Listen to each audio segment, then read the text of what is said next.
안녕하세요. 우리 선생님들, 원장님들 잘 지내셨죠? 네, 교육부에서 2024년 보육 실태 조사 결과를 발표했습니다. 그래서 어떤 결과가 있는지 우리 선생님들 또 원장님들에게 알려드리도록 하겠습니다.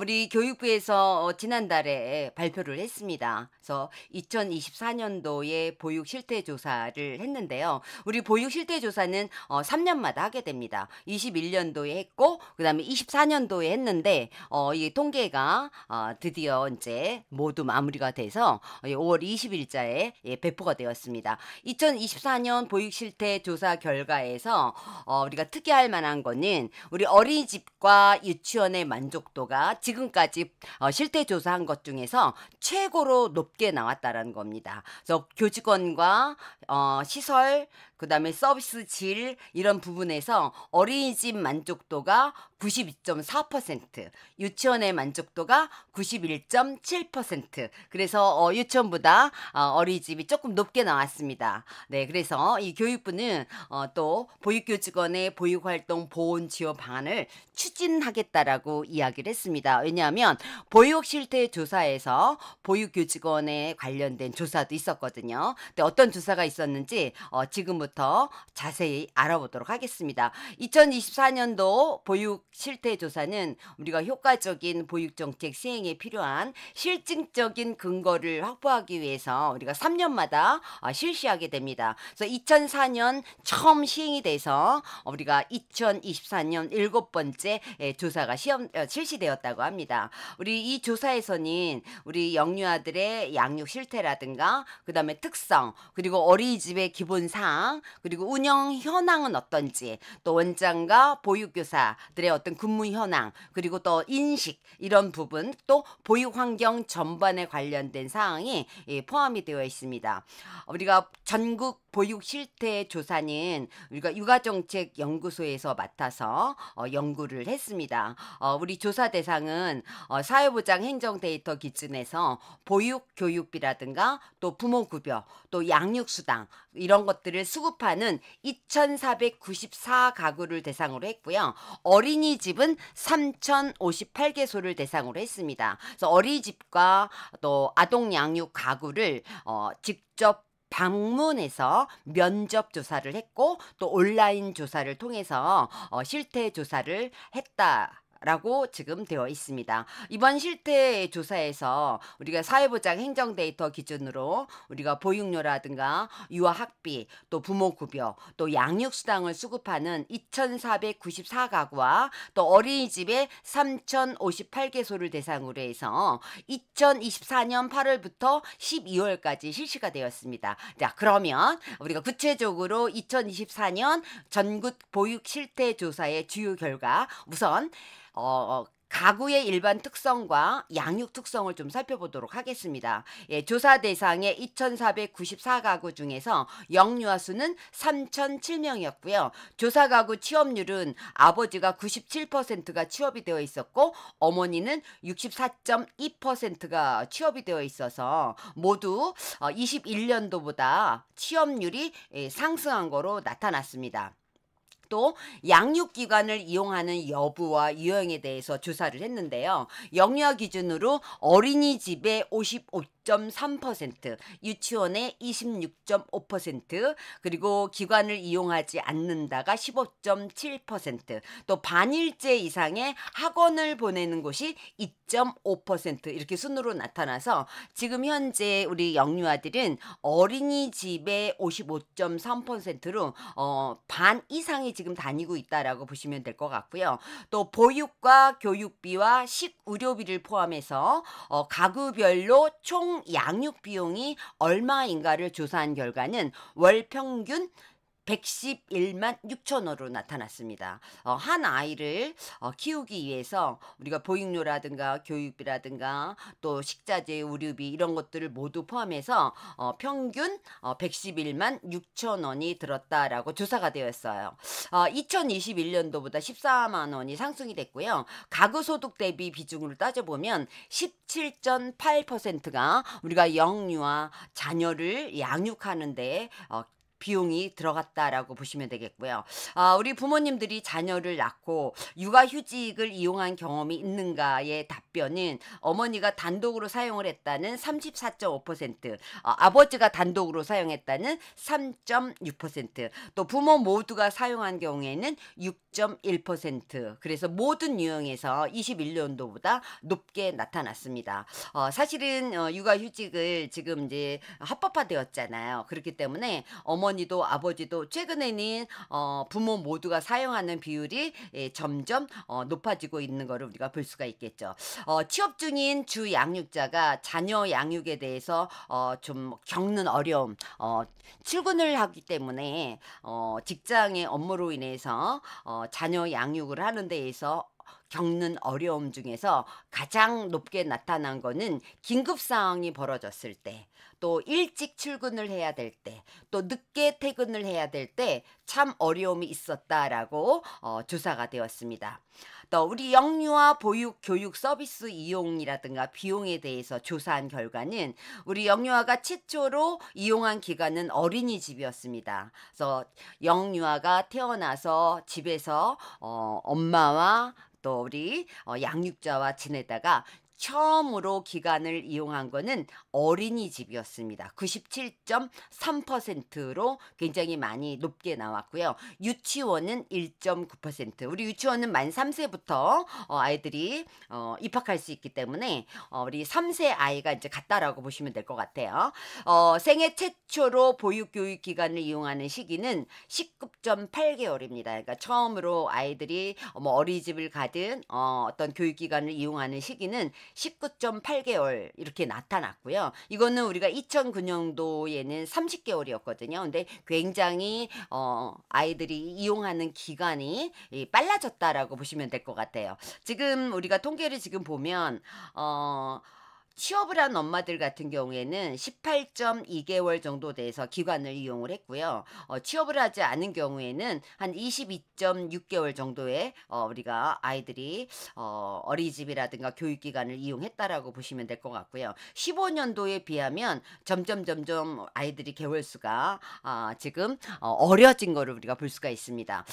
기관을 선택하는 요인은 무엇인가라고 물어봤더니 어린이집을 이용하는 사람은 집과의 거리를 제일 높게 32.8%. 그래서 우리 어린이집이 최초 아이들이 이용하는 기간이 어린이집이 굉장히 높았잖아요. 네, 그러다 보니까 또 영아들이 어린이집을 처음으로 이용할 가능성이 굉장히 높다라고 보시면 될 것 같아요. 그럴 때 부모님들이 기관을 선택을 할 때 집과의 거리, 가까운 거리를 선택을 했다라는 거죠. 그리고 어린이집의 주변의 평판이 어떤가, 우리가 맘카페라든가 뭐 이런 것들이 있을 거예요. 주변에 지인들이 다니는 어떤 기관의 어떤 소식, 이런 것들을 통해서 선택을 했고, 또 프로그램이 어떤가, 이런 것들을 우리가 선택 요인으로 들었습니다. 또 유치원을 이용하는 이 부모들 같은 경우에는 프로그램이 어떤가, 이게 26.8%, 그리고 집과의 거리는 23.8%, 그리고 주변 평판은 13.1% 이렇게 나와 있거든요. 그래서 어린이집과 유치원 이용자의 기관을 이용하는 선택 요인이 좀 달라졌죠. 그래서 어린이집은 집과의 거리를 우선적으로 봤고요. 예, 이 생각은 아마도 어린 영아들이 어린이집을 이용할 그런 가능성이 많기 때문에 아마 집과의 거리를 봤고, 우리 유치원 이용자는 우리 만 3세부터 아이들이 입학하기 때문에 프로그램을 보고 기관을 선택했다라고 부모님들이 답변을 한 것 같아요. 어린이집 이용 시간은 하루 평균 아이들이 7시간 31분으로 나타났습니다. 그래서 21년도보다 19분이 좀 증가를 했고요. 유치원도 이용하는 시간이 7시간 20분으로 나타났습니다. 그래서 유치원 이용 시간도 우리가 20분 더 16분 더 증가했다라고 우리가 보시면 될 것 같고요. 우리 유치원 같은 경우에도 우리가 방과후 프로그램, 돌봄 프로그램이 있잖아요. 네, 그렇기 때문에 우리 어린이집 이용 시간이나 뭐 유치원 이용 시간이나 크게 차이는 없는 것 같아요. 한편 이 보호자는 전체 기관 평균 8시간 13분 정도 이용을 희망을 했는데 실제로 이용을 한 시간은 7시간 25분으로 나타났다라고 보시면 됩니다. 자, 연장 보육을 이용하는 비율을 보면 보면 33.7%가 연장 보육을 이용을 했고요. 기본 보육만 이용하는 비율은 66.3%. 그러니까 3분의 1 정도는 우리가 연장 보육을 이용하고 있다. 그래서 우리 연장반 선생님들이 그래서 필요한 거거든요. 연장 보육을 그럼 이용하지 않는 이유는 무엇인가라고 물어봤더니 필요 없기 때문에. 네, 집에 누군가가 양육자가 있기 때문에 그러겠죠. 또 응답이 그렇게 해서 필요 없다라는 응답이 73.8%로 가장 높았어요. 또 장시간 보육이 발달에 좋지 않아서 아이가 어린아이들 같은 경우에는 그럴 수 있죠. 장시간 보육이 발달이 좋지 않아서 우리가 연장 보육을 이용하지 않는다라는 답변도 21.7%로 나타났고요. 그 외에 학원을 가기 때문에 5.5%가 나와 있습니다. 또 어린이집에서 연장 보육을 운영하지 않아서 3.6%. 우리가 결론적으로 얘기하면 우리 연장 보육을 이용하는 비율은 우리가 3분의 1 정도, 우리 재원생 중에서 3분의 1 정도는 이용하고 있고요. 또 우리가 총 비용을 살펴봤습니다. 우리가 총 비용 기준을 보면 기관별로 전체 24.1%가 비용을 내지 않았고요. 우리가 순보육이나 교육 비용 기준, 우리가 이용 기관별 전체의 81.3%가 비용을 내지 않았다라는 거죠. 이 총 비용이라는 거는 우리가 순수한 보육료와 그다음에 교육비, 그다음에 현장 학습비, 뭐 특별활동비, 뭐 이런 것들을 모두 포함한다라고 보시면 됩니다. 전체 영유아 기준 우리 보호자가 부담하는 비용은 월 평균 14만 원, 그 정도였다라고 보시면 되고요. 어린이집 이용할 때 보호자 부담 총 비용은 월 평균 7만 원 정도. 네, 우리가 21년도보다 조금 증가했고요. 유치원은 17만 7천 원. 그래서 유치원은 21년도보다 조금 감소되었음을 우리가 볼 수가 있습니다. 보육료 교육비가 부담된다라는 응답은 20.2%로 조금 부담스럽다. 그렇게 해서 2018년도보다는 좀 낮아졌다라는 것을 우리가 볼 수가 있습니다. 보육이라든가 교육기관의 만족도와 또 개선이 필요하다라는 사항을 좀 알아봤는데요. 그다음에 보육기관의 서비스에 만족하다, 매우 만족하다 모두 포함을 해서 이 비율은 전체 평균 91.9%입니다. 그래서 21년도보다 높아졌고요. 우리 어린이집 만족도가 92.4%, 유치원의 만족도는 91.7%. 그래서 우리 보육 실태 조사한 이래로 최고로 만족도가 높게 나온 것을 우리가 살펴볼 수 있습니다. 이렇게 지금 이용 기관별의 만족도를 15, 18, 21, 24년도 이렇게 봤는데 우리 어린이집은 상당히 높아진 걸 우리가 볼 수가 있습니다.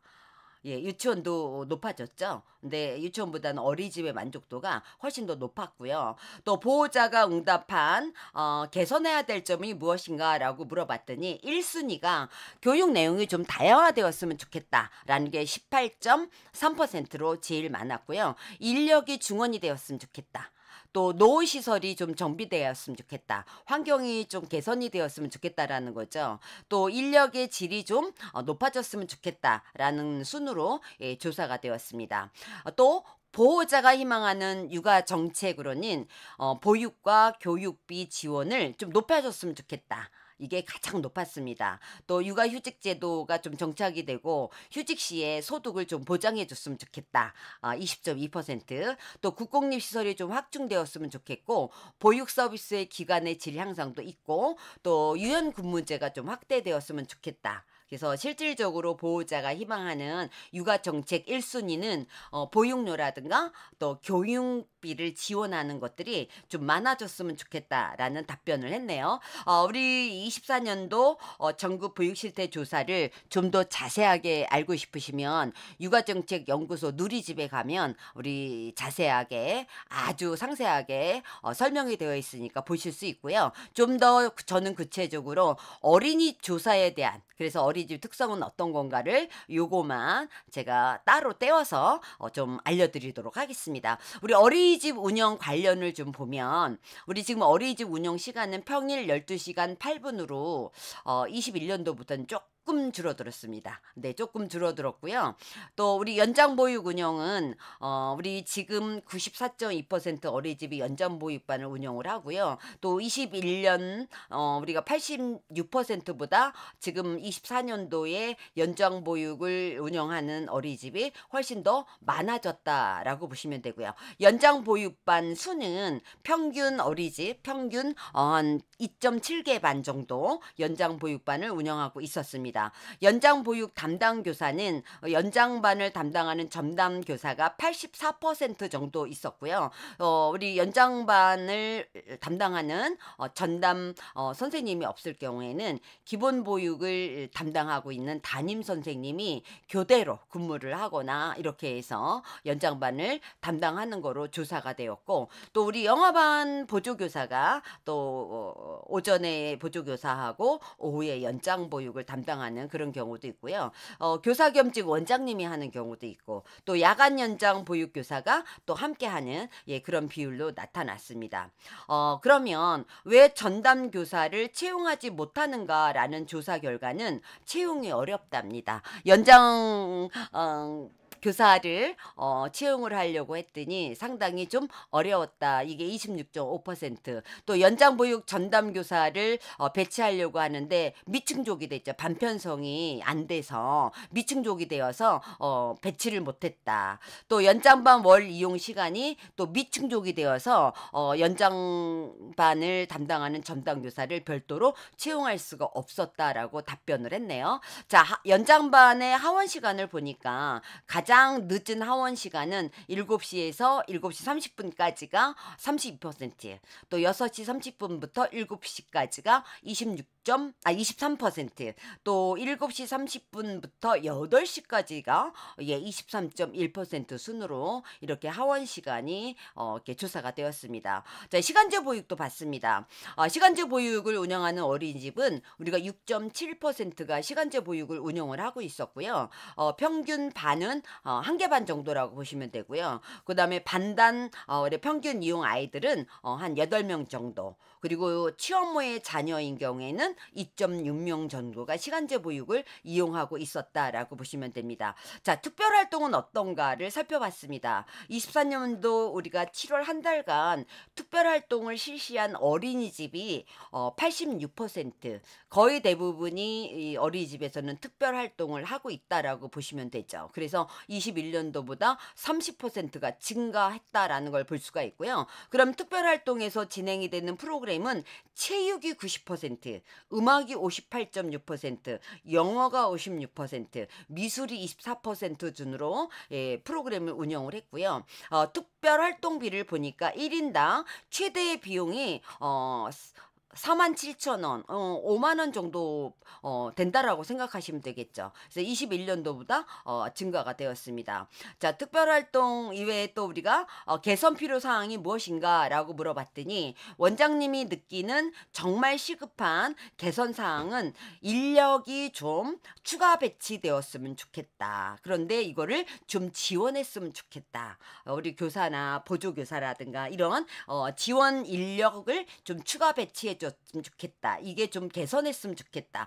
34.1%로 가장 높았고요. 또 시설 설비 개선, 그 다음에 보육교사 근무 환경, 특히 처우 개선, 이런 것들로 좀 개선이 좀 필요하다라고 답변을 했습니다. 자, 보육교사를 대상으로도 조사를 했습니다. 보육교사의 근무 조건과 처우에 대해서 살펴봤는데요. 우리 이 참여한 어린이집에 근무하는 교사는 중간 경력 3,000명을 대상으로 조사를 했습니다. 이제 학력을 보면 3년제 대졸 50%, 4년제 대졸 34% 정도, 고졸 10%, 그 다음에 대학원졸 3%, 그리고 나머지는 교사를 하면서 뭐 대학이나 대학원에 지금 재학 중인 거로 나타났습니다. 자격은 1급이 79%, 원장님 22%, 또 1급 교사는 18.6%, 또 3급 교사도 대상이 됐고요. 특수교사, 또 중복 소지자 자격, 또 유치원 정교사 27.3% 이렇게 해서 조사 대상이 되었고요. 어린이집 교사 평균 경력이 9년 1개월이었습니다. 유치원 교사는 평균 7개월이었고요. 현 어린이집의 재직 경력은 평균 4년. 예, 그래서 우리가 중간 이렇게 경력자를 대상으로 조사가 되었습니다. 자, 근로 시간이 어떤가를 봤어요. 예, 보육교사 점심 휴게 시간은 우리가 60분으로 21년도보다 8분이 증가가 됐고, 일일 총 근무 시간이 우리가 9시간 38분. 우리 보육교사의 근무 시간을 좀 살펴볼까요? 예, 우리 보육 시간은 우리 24년도 7시간 31분이었습니다. 근데 여기서 점심 시간은 우리 16분, 그다음에 휴게 시간은 44분. 그래서 일일 총 근무 시간은 9시간 38분으로 나타났습니다. 네, 그래서 주당 총 근로 시간은 49시간. 거의 50시간이라고 보시면 될 것 같아요. 네, 휴게 시간이 사실은 저희가 1시간인데 그래도 18년도는 37분에서 21년도에 42분에서 24년도 44분. 예, 1시간 온전히 휴게 시간을 우리가 가질 수 없다라는 걸 우리가 볼 수가 있고요. 자, 급여를 좀 살펴봤습니다. 우리가 중간 경력자이기 때문에 조금 더 다를 수 있습니다. 보육교사 월 평균 총 급여는 287만 3,000원 정도. 그래서 21년도보다 한 10%보다 상승이 되었습니다. 그래서 이렇게 지금 표를 보면 우리가 24년도의 조사는 우리가 기본급이 227만 원 정도였고요. 21년도에는 199만 원이었습니다. 우리가 기본급이 올라갔죠. 여기에서 우리가 중앙정부 지자체에서 지원하는 거, 그다음에 어린이집의 자체에서 뭐 주임수당이라든가 뭐 이런 기타 등등 또 우리 국공립은 또 훨씬 많게 되겠지만 이런 것들, 그다음에 중앙정부 지자체에서 직접 지급하는 거, 이런 걸 총 포함을 하면 우리가 287만 원 정도로 조사가 되었습니다. 우리가 여기에서 이제 우리가 봐야 될 거니, 우리가 국공립 같은 경우에는 312만 원, 근데 가정은 얼마나 267만 원, 네, 이 정도로 이게 조사가 되었습니다. 또 보육교사의 신체 건강이라든가 정신 건강 관리는 어떤지, 그다음에 권익보호에 관련된 어떤 건지 좀 살펴봤는데요. 이 건강 문제에 관련돼서 살펴보니까 조사 참여 보육교사 중에서 42.9%가 신체 건강에 문제가 있다. 예, 22.6%가 정신 건강에 문제가 있다. 근데 결론적으로 우리 보육교사들이 신체적으로 정신적으로 상당히 지금 어려움을 겪고 있고 힘들다라는 것을 저희가 볼 수가 있고요. 특히 신체 건강에 관련돼서는 근골격 질환이 91.8%입니다. 예, 그래서 허리 아프고 무릎 아프고 또 특히 영아반 선생님들이 이렇게 근골격 질환들이 굉장히 많이 있습니다. 예, 소화기 질환도 48%가 있죠. 예, 우리 선생님들 너무 빨리 아이들 밥을 먹어야 되기 때문에 정말 총알같이 밥을 먹어야 되는 어떤 상황에서 이렇게 소화기 질환도 거의 50%를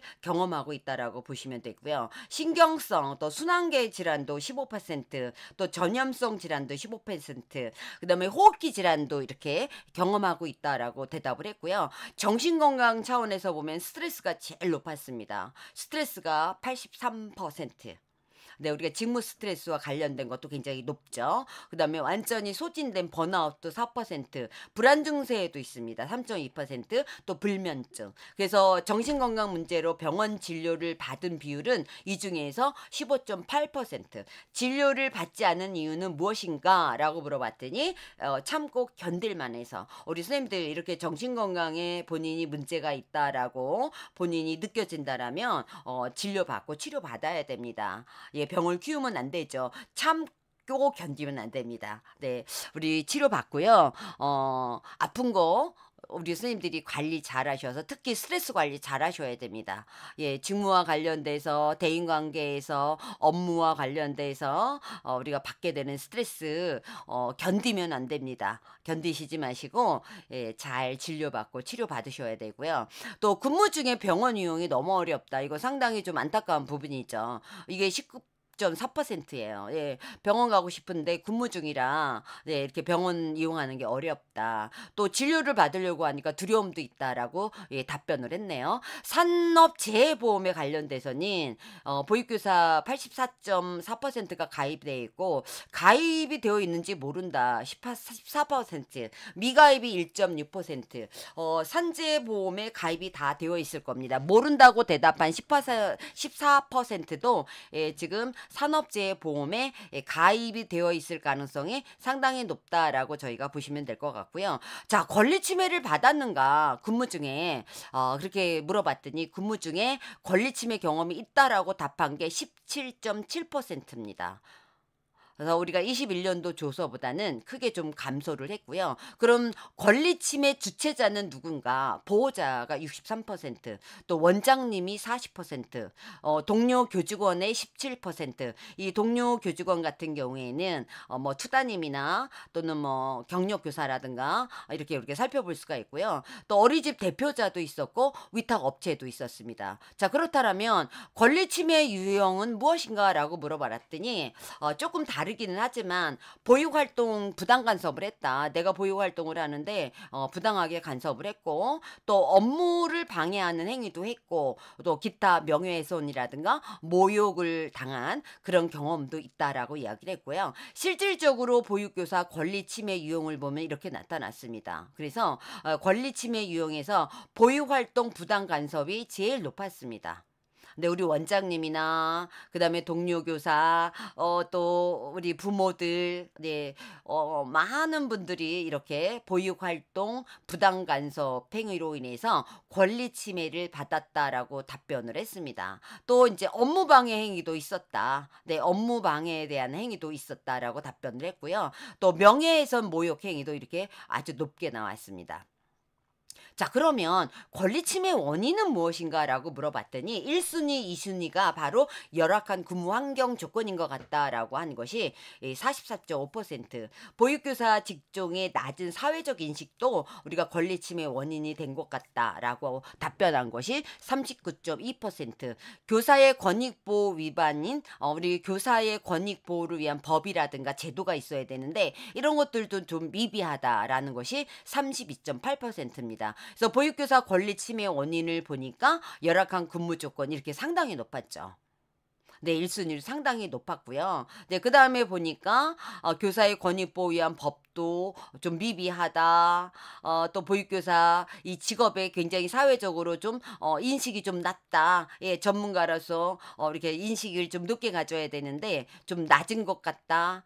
또 이외에 역류와 안전사고로 인한 교사의 책임 요구 이런 것들이 우리 보육교사의 권리 침해 원인이다라고 답을 했습니다. 그렇다면 필요한 권익보호 정책이 무엇인가라고 물어봤더니 이용자로부터 보호 조치를 좀 취해줬으면 좋겠다. 30.2%. 근무 환경 개선을 좀 했으면 좋겠다. 보육교사 권리 침해 주체에 대한 처벌을 좀 강화했으면 좋겠다. 네, 이런 것들이 지금 답변을 했습니다. 보육교사의 근무 만족도는 어떤가라고 물어봤더니 인적 환경에 대한 만족 비율이 87.4%를 가장 높았어요. 그리고 나는 보육교사로서 하는 일에 대한 보람이 87.3%로 만족한다라고 답을 했고요. 급여 수준이 제일 낮았습니다. 45.2%로 만족도 중에서 급여 수준이 제일 이렇게 낮은 거로 나타났습니다. 인적 환경이라고 얘기하면 동료 교사, 원장, 학부모의 관계에서 굉장히 만족도가 높은 3.1%, 또 나는 보육교사로서의 일에 굉장히 보람을 느낀다. 행복하다 라는 게 3.1%. 근데 급여 수준이 지금 보면 2.3%로 굉장히 지금 낮은 수치로 나타났습니다. 자, 이렇게 우리가 24년도 보육 실태 조사 결과 발표를 알아보았습니다. 우리가 앞으로 개선돼야 할 점은 개선이 되어야 되고요. 또 보육교사의 근무 만족도 중에서 급여 수준의 만족도가 제일 낮다라는 그런 조사 결과를 보고 참 안타까웠습니다. 그래서 앞으로의 보육 정책에 반영이 되기를 우리가 간절히 바람하고요. 우리 현장에 근무하는 우리 선생님들과 원장님들이 우리 보육 실태 조사 결과가 어떤가. 제가 유치원은 다 뺐습니다. 유치원은 다 빼고요. 또 가정과 관련된 건 빼고 주로 우리 어린이집에 관련된 것만 제가 여러분들한테 알려줬습니다. 자, 우리 참고하시고요. 다음에 또 뵙도록 하겠습니다. 감사합니다.